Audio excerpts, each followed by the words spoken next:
क्या हुआ जब अयोध्या में प्रकट हुए साक्षात सुग्रीव और बाली? कलयुग में ऐसा हुआ चमत्कार देखकर सबके होश उड़ गए। दोस्तों, प्राण प्रतिष्ठा से पूर्व अयोध्या में कई बड़े चमत्कार हो चुके हैं, जिसमें गिद्धों का देखना, भालुओं का देखना, बंदरों के झुंड का देखना तथा जमीन में से मां सरयू नदी का प्रकट होना शामिल है। लेकिन इस चमत्कार को अभी तक का सबसे बड़ा चमत्कार कहा जा रहा है, जिसके पीछे की सच्चाई जानकर आपके पैरों तले जमीन खिसक जाएगी। आखिर क्या है पूरी सच्चाई? क्या सच में सुग्रीव और बाली अपने धाम नगरी अयोध्या 22 जनवरी से पहले ही आ गए? मित्रों, राम जी से मिलने पहुंचे उनके दोनों खास भक्त सुग्रीव और बाली आज भी जीवित है। ऐसे कई रहस्य से पर्दा उठेगा। इसी के साथ बताया जा रहा है कि भारत के सबसे बड़े 4 शंकराचार्य मंदिर उद्घाटन में शामिल होने के लिए राजी नहीं हो रहे हैं।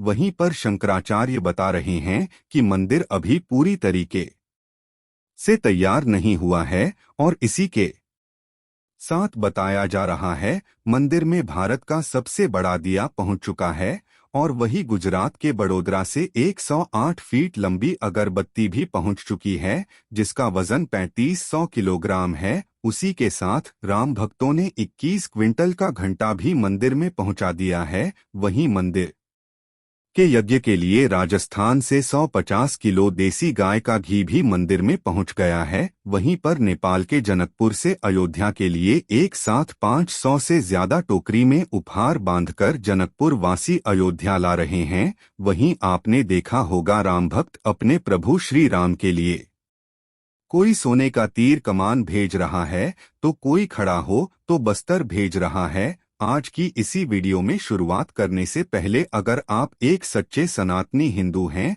और राम मंदिर बनने से बेहद खुश हैं, तो इस वीडियो को लाइक करें और कमेंट बॉक्स में जय श्री राम जरूर लिखें। अयोध्या में राम मंदिर की प्राण प्रतिष्ठा की तैयारी जोर शोर से चल रही है। 22 जनवरी 2024 को राम लल्ला को गर्भगृह में स्थापित किया जाएगा। हर राम भक्त को इस दिन का लंबे समय से इंतजार था। अयोध्या में 22 जनवरी से लेकर 25 मार्च तक कई खास कार्यक्रम का आयोजन किया जाएगा। इस बीच मंदिर के गर्भगृह के निर्माण का काम 24 घंटे चल रहा है। 22 जनवरी को राम मंदिर में राम लल्ला की प्राण प्रतिष्ठा होने वाली है। किसी भी मंदिर में की जाने वाली भगवान की मूर्ति की प्राण प्रतिष्ठा का बहुत महत्व होता है। मूर्ति की प्राण प्रतिष्ठा के बिना भगवान का पूजन अधूरा माना जाता हमारे यहाँ है। आगे वीडियो में बताते हैं कि प्राण प्रतिष्ठा क्या होती है और जानेंगे सुग्रीव और बाली कैसे देर में प्रकट हुए। सनातन धर्म में किसी भी मूर्ति की प्राण प्रतिष्ठा बहुत महत्वपूर्ण मानी जाती है। प्राण प्रतिष्ठा मूर्ति स्थापना के समय किया जाता है। किसी भी मूर्ति की स्थापना के समय उस प्रतिमा रूप को जीवित करने की विधि प्राण प्रतिष्ठा कहलाती है। प्राण शब्द का अर्थ जीवन शक्ति और प्रतिष्ठा का अर्थ स्थापना होता है। ऐसे में प्राण प्रतिष्ठा का अर्थ जीवन शक्ति की स्थापना करना या देवता को जीवन में लाना होता है। बिना प्राण प्रतिष्ठा के कोई भी मूर्ति पूजा के योग्य नहीं मानी जाती है। दोस्तों, प्रभु श्री राम का मंदिर अयोध्या में बनकर तैयार हो चुका है, लेकिन अभी एक ऐसी चमत्कारिक घटना और सामने में आ गई है जिसे देखकर हर कोई हैरान है। जो गिद्ध पिछले कई सालों में हमें नजर भी नहीं आए, अचानक अयोध्या के अंदर बड़ी संख्या में गिद्धों का झुंड पहुंच गया है। कई लोग इन्हें साक्षात जटायु कह रहे हैं, जो भगवान श्री राम के मंदिर की प्राण प्रतिष्ठा में शामिल होने के लिए आए हैं। लोगों को हैरानी इसलिए हो रही है क्योंकि जो गिद्ध की प्रजाति विलुप्त होने की कगार पर है। साल 2000 के बाद इतनी संख्या में कहीं पर भी नजर नहीं आए और इतनी बड़ी संख्या में अयोध्या पहुंच जाना वाकई में भगवान श्री राम का चमत्कार है। और यह खबर जब मीडिया के अंदर पहुंची तो सब जगह भगवान श्री राम के चमत्कार की चर्चा होने लगी। इस चमत्कार को आज साइंटिस्ट भी मान रहे हैं। आज के इस वीडियो में भगवान श्री राम के मंदिर बनने के वक्त हुए वह चमत्कार बताएंगे, जिसे सुनकर आप भी चौंक जाएंगे। आखिर क्यों नेपाल से जो विशाल शिलाएं लाई गई थी, जिससे भगवान श्री राम की मूर्ति बनाई जानी थी, लेकिन उनसे मूर्ति बनाकर दूसरे पत्थरों को लाया गया वीडियो शुरू करें, उससे पहले कमेंट में जय श्री राम जरूर लिख दें। चलिए शुरू करते हैं आज का वीडियो। दोस्तों, जिस मौके का पूरी दुनिया इंतजार कर रही थी, अब वह घड़ी आ गई है। अयोध्या में प्रभु श्री राम मंदिर बनकर तैयार हो चुका है। 22 जनवरी को राम लल्ला की प्राण प्रतिष्ठा की जाएगी, लेकिन उससे पहले ही चमत्कार के ऊपर चमत्कार देखने को मिल रहे हैं। सबसे पहला चमत्कार तब हो गया जब लोगों को अचानक जटायु के वंशज के आसमान में उड़ते दिखाई दिए। यहाँ तक कि भगवान श्री राम के भक्त इन्हें राम मंदिर की प्राण प्रतिष्ठा में आए मेहमान मान रहे हैं, क्योंकि पिछले कुछ सालों में यह प्रजाति विलुप्त हो गई थी। लेकिन राम मंदिर की प्राण प्रतिष्ठा स्थान नजदीक आते ही ध्यान के आसपास बड़ी संख्या में धाम पहुंचे हैं। लोग इस करिश्मा को देखकर पूजा भी कर रहे हैं, क्योंकि गिद्ध ऐसा प्राणी है जो भारत से विलुप्त हो चुका है। ऐसे में प्रभु श्री राम की प्राण प्रतिष्ठा से पहले ही वह कैसे देखें, इसे लोग भगवान का चमत्कार मानकर पूजा कर रहे हैं। अब दोस्तों, यह इतनी बड़ी बात कोई सहयोग नहीं हो सकती है। दोस्तों, कुछ बुद्धिजीवी लोग रामायण के होने पर ही सवाल उठाते हैं। उन लोगों का मानना है कि रामायण असल में एक कहानी थी, मगर दोस्तों, आज भी रामायण से जुड़े हुए कई सारे ऐसे सबूत मौजूद हैं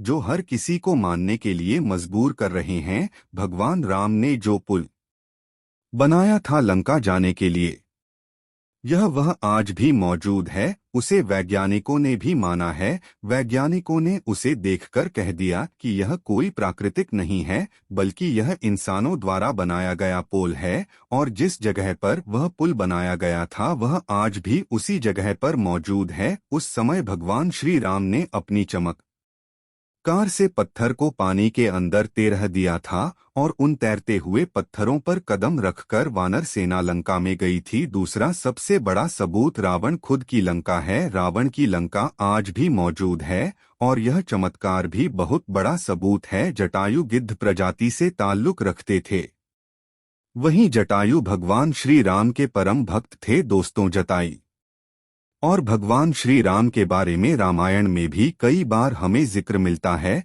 त्रेता युग में जब भगवान श्री राम को अपने पिता द्वारा वनवास का आदेश मिला था, तब पंचवटी में भगवान श्री राम की पक्षीराज जटायु से मुलाकात हुई थी। पक्षीराज जटायु माता सीता को अपनी पुत्री के समान मानते थे। दरअसल जब रावण माता सीता का हरण करके ले जा रहा था, तब जटायु ने ही लंकापति रावण को सीता माता की रक्षा के लिए युद्ध किया था। वही जटायु जिन्होंने अपने पंखों से रावण को बहुत चोट पहुंचाई थी। रावण के शरीर को जटायु ने लहूलुहान कर दिया था। इस संघर्ष में जटायु ने अपने प्राणों की आहुति दी थी। छत्तीसगढ़ के दंडकारण्य में गिद्धराज जटायु का मंदिर है। यह वह स्थान है जब सीता का अपहरण कर रावण पुष्पक विमान से लंका जा रहा था, तो सबसे पहले जटायु ने ही रावण को रोका था। राम की राह में जटायु पहले शहीद थे। राम कथा में प्रसंग आता है जब जटायु के भाई संपाति ने कहा कि मेरे पंख कमजोर हैं, मगर आंख दो की चीजें देख सकती है, इसीलिए मैं सीताजी को अशोक वाटिका में बैठी देख रहा हूं। इसलिए लोग इन्हें साक्षात जटायु के वंशज मान रहे हैं। दोस्तों, अयोध्या नगरी के अंदर ही भगवान श्री राम का जन्म हुआ था, जिसका जिक्र वाल्मीकि की रामायण में भी है। सालों तक चले रामराज्य के बाद जब श्री राम ने जल समाधि ले ली, तो अयोध्या नगरी सूनी हो गई। पौराणिक मान्यताओं के अनुसार उज्जैन के राजा विक्रमादित्य जब यहां आखेट करने आए, तो उन्हें उजाड़ भूमि पर कुछ चमत्कार दिखाई देने लगे। खोज की तो पता चला कि यह श्री राम की जन्मभूमि है। इसके बाद उन्होंने यहाँ श्री राम के भव्य मंदिर का निर्माण कराया, जिसमें काले रंग की कसौटी पत्थर वाले चौथे स्तंभ थे। समय समय पर यहाँ राजाओं ने मंदिर की देखभाल की, लेकिन भी शताब्दी में जब भारत में मुगलों का शासन हुआ, तो श्री राम जन्मभूमि को नष्ट कर वहाँ बाबरी मस्जिद बना दी गई। 1525 में राम जन्मभूमि मंदिर को बाबर के सेनापति मीर बाकी ने ध्वस्त करवाया था। बाबरी मस्जिद की 3 गुंबद थी,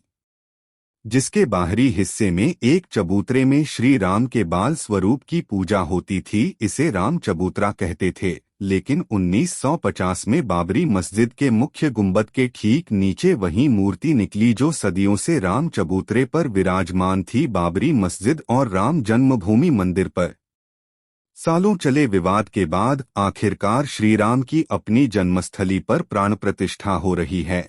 अब 100 सवाल यह है कि आखिर अयोध्या में भगवान श्रीराम की मूर्ति बनाने के लिए नेपाल से 2 विशाल पत्थरों को लाया गया था। इन पत्थरों को लाने के बाद आखिर क्यों उन पत्थरों से नहीं बनाई गई? ऐसी क्या वजह थी कि नेपाल के उन 2 पत्थरों की जगह दूसरे पत्थरों का इस्तेमाल किया गया? दरअसल राम मंदिर के निर्माण का काम पूरा होने के बाद फरवरी में नेपाल के काली गंदगी से 2 शिलाएं अयोध्या लाई गई थी। इन 2 शिलाओं का वजन 14 टन और 27 था। शुरुआत में इन शिलाओं से राम मूर्ति बनाए जाने की बात सामने आई, लेकिन बाद में पता चला कि इन शिलाओं को राम मूर्ति बनाने के लिए उचित नहीं पाया गया। भारतीय मीडिया में छपी कुछ खबरों के मुताबिक इन पत्थरों से मूर्ति नहीं बनाए जाने की एक वजह राम मंदिर से जुड़े संतों की ओर से जताई गई आपत्ति थी। खबरों के मुताबिक कुछ संतों का मानना था कि इन पत्थरों को मूर्ति निर्माण में इस्तेमाल नहीं कर सकते क्योंकि कालिंदी की चट्टानों को तोड़ा नहीं जाना चाहिए क्योंकि वे शालिग्राम के बराबर है।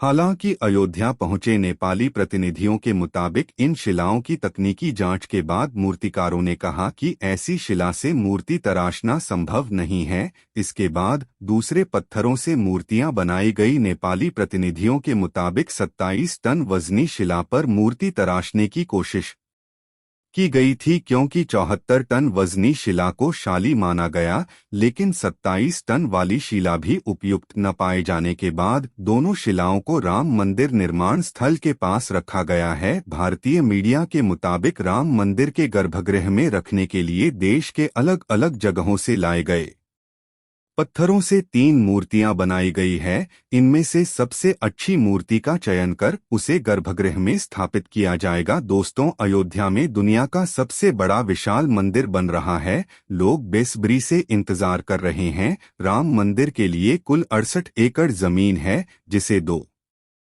में मंदिर बन रहा है। पहले मंदिर के मुख्य शिखर की ऊंचाई 128 फीट थी, अब यह 161 फीट होगी। 3 की जगह 5 गुंबद और 1 मुख्य शिखर होगा। वैसे तो साल 2020 में ही काम शुरू कर दिया गया था। प्रधानमंत्री नरेंद्र मोदी ने 5 अगस्त 2020 को अयोध्या में राम मंदिर की आधारशिला रखी थी। साल 1994 में बाबरी मस्जिद को ढा दिया गया था, जिसके बाद हिंदू पक्ष और मुस्लिम पक्ष के बीच इलाहाबाद हाई कोर्ट से लेकर सुप्रीम कोर्ट लंबी कानूनी लड़ाई चली। इसके बाद नवंबर 2019 में ऐतिहासिक फैसला सुनाया और आदेश दिया कि अयोध्या में विवादित जमीन पर मंदिर बनाया जाए। इस फैसले में यह भी शामिल था कि केंद्र सरकार मस्जिद के निर्माण के लिए सुन्नी वक्फ बोर्ड की 5 एकड़ वैकल्पिक जमीन उपलब्ध कराएं।